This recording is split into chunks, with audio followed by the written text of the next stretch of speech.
Police તંત્રમાં કે ચૂંટણી અધિકારી કે પ્રાંત પાસે તો ચાર વસ્તુ એને શીખવાડીને આવે ને એવો માણસ છે આ ચૂંટણીમાં હામી કે આમાં કેમ હોય ને કેમ ન હોય. અને વિસાવદરની ચૂંટણીમાં તો સરકારી માણસો આનાથી ઇમ્પ્રેસ થઈ ગયા કે તમે કેવા કેવા ક્યાંથી ગોતી આવ્યા છો. રજની વાઘાણીની બધા ન્યા હતા, રાકેશ હિરપરાન. ગામડામાં કોઈ દી સરકારી માણસો એની સામે પડે એવો માણસ જોયો ન હોય. બધા સીધા હોય એટલે સાહેબ સાહેબ કર્યા કરે.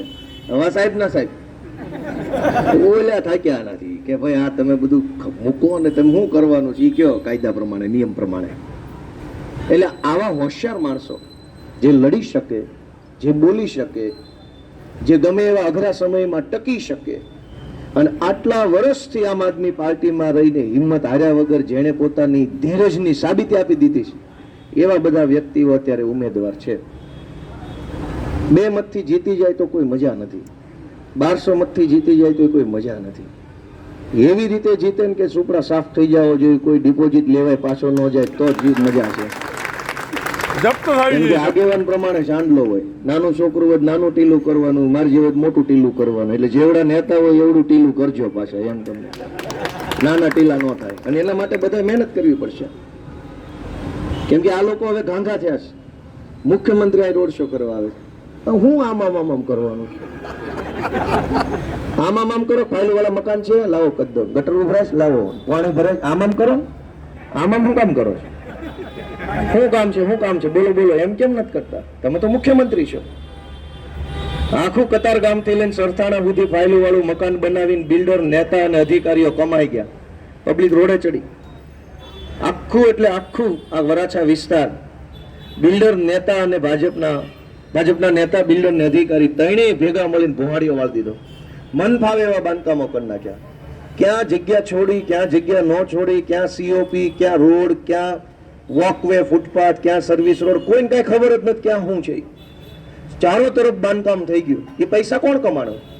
ભાજપના નેતા, અધિકારી અને બિલ્ડરો. અને આપણે આજ બાઇક મૂકવાની જગ્યા નથી અનેક સોસાયટીઓમાં.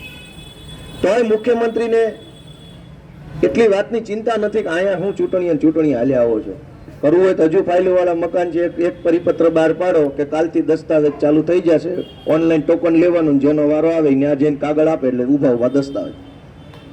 એવું કેમ નથી કરતા? એટલે આ લોકો ચૂંટણી જીતવા માટે કોઈ હદ સુધી જશે, પણ તમારું કામ કરવા માટે એક વખત દેખાશે નહીં. કામ જ કરવું હોય તો ઘણું હજુ બાકી છે. છેક કતાર ગામથી લઈને કામરેજ સુધી કોઈ સરકારી કોલેજ નથી.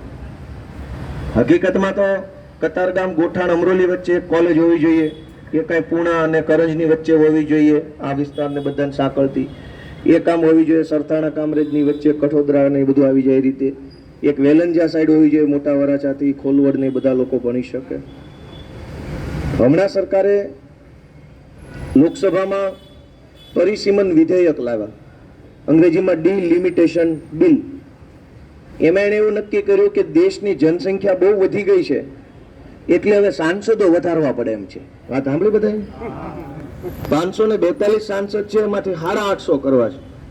હવે 542 આપણું કલ્યાણ કર્યું, હવે 850 જણા ભેગા મળીને કલ્યાણ કરશે. હજુ તો આપણું ઓછી સેવા થાય છે એટલે એને હજુ સેવકો વધારવા છે. આટલી સેવામાં હજુ આપણું પત્તે એમ નથી. પણ એનો એને દલીલ અમિત શાહે હું આપી. અમિત શાહ એમ કહે છે કે ભાઈ દેશમાં જનસંખ્યા વધી છે તો એના પ્રમાણમાં સાંસદો નથી, સાંસદ ઘટે છે. તો શાળા ઘટે છે ન દેખાણું અમિત શાહને? જનસંખ્યાના પ્રમાણમાં કોલેજો ઘટે છે, જનસંખ્યાના પ્રમાણમાં દવાખાનામાં ખાટલા ઘટે છે, જનસંખ્યાના પ્રમાણમાં ઓક્સિજનના બાટલા ઘટે છે, જનસંખ્યાના પ્રમાણમાં નોકરીઓ ઘટે છે. એ ન દેખાણું અમિત શાહને? નેતા ઘટે છે, તરત કે નેતાની ભરતી કરો. અને આપણા છોકરા જે શાળામાં ભણાવીએ ને વર્ષો સુધી શિક્ષકોને ભરતી નથી થતી. એટલે મારી તમને કાર્યકર્તા તરીકે એક વિનંતી છે કે બહુ મહેનત કરવી પડશે. આ લોકો હજુ તો આ હવે જે 24 કલાક છે ને એમાં જ હવે આ બધી એના જે કારનામા કરશે. હવે જેનો ટાઈમ ચાલુ થયો, રાતે 12 વાગે પછી ભૂત થાય. ચૂંટણીની અંદર કાર્યક્રમ પૂરો થાય પછી ભૂત થાય ભાજપના. છેલ્લી 2 રાતે ભૂત થાય. એવા ભૂત થાય પૈસા. હું તો બધે ફોનમાં મેસેજ નાખવાના ગ્રુપોમાં, ભાજપ વાળા આવશે, પૈસા આપશે.